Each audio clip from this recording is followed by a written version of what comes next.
Before we get to the review, I'd like to say thank you to Josh and David for helping me with my short film at the end of this video.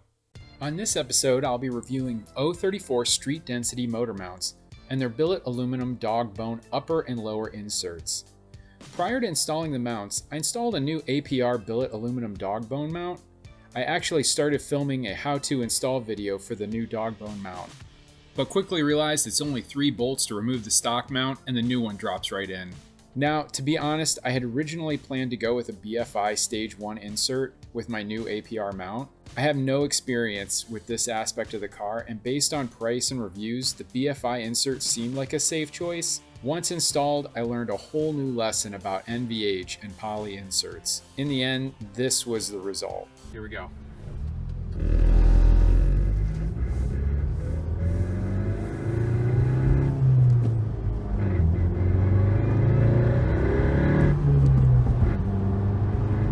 After about a day of my dashboard shaking and not being able to use my rearview mirror due to the excessive vibrations, I pulled the BFI inserts. Now, a more rational person would have probably stopped there, but I decided the best way to fix the problem was to double down on a more complex setup. So after exhaustive research, I decided to replace my engine mounts and add an upper and lower Dogbone insert from 034. My thinking was to replace the whole system so that I didn't have any mismatch in the levels of stiffness on the various parts.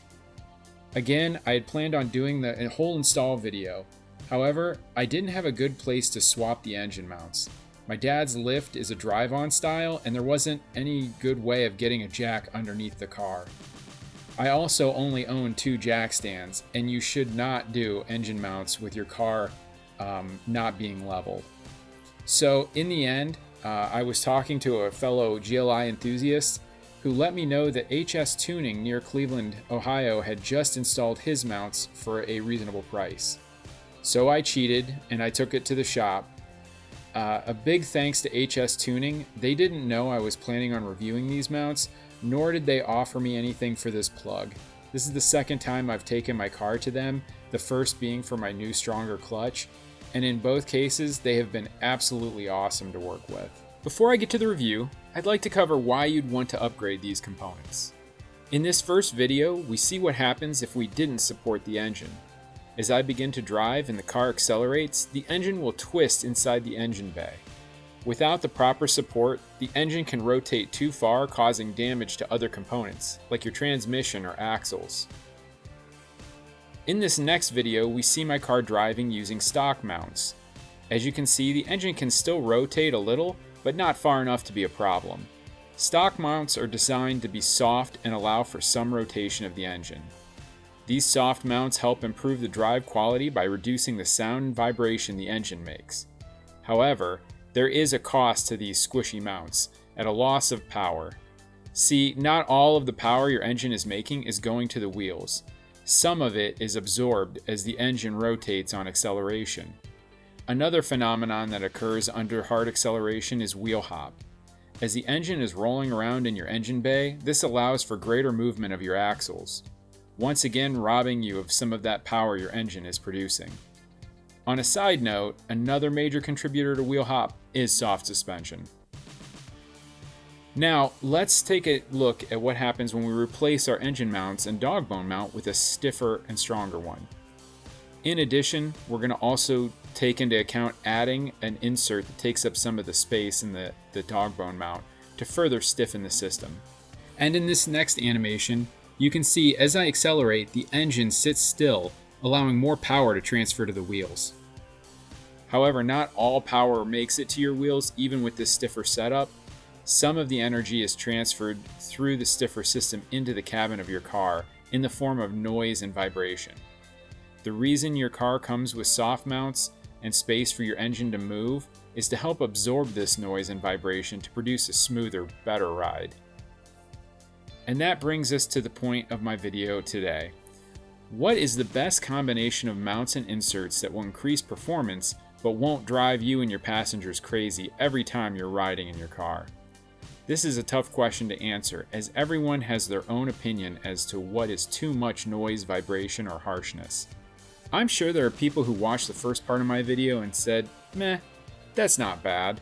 Meanwhile, I couldn't stand the ride and had to change it. So, in the end, was this new setup better? The short answer is yes.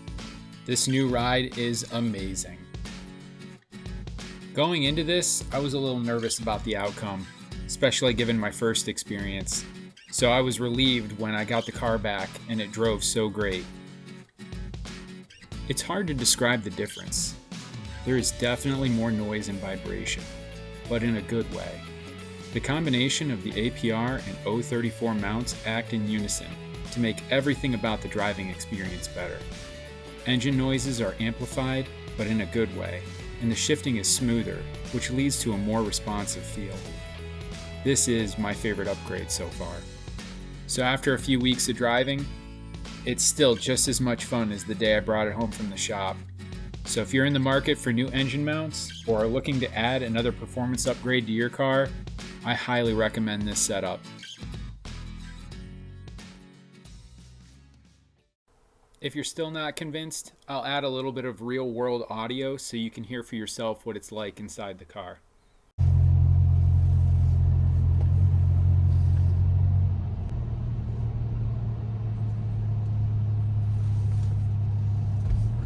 I've got the air conditioning on and I am turning the wheel. That's usually where you get the most vibration. Let's see what we get.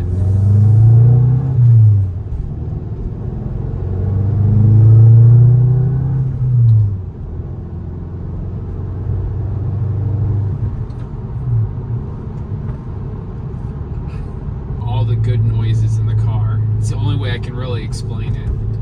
My exhaust seems louder. I can feel it in the seat when I'm pressing the gas and turning left with the air on.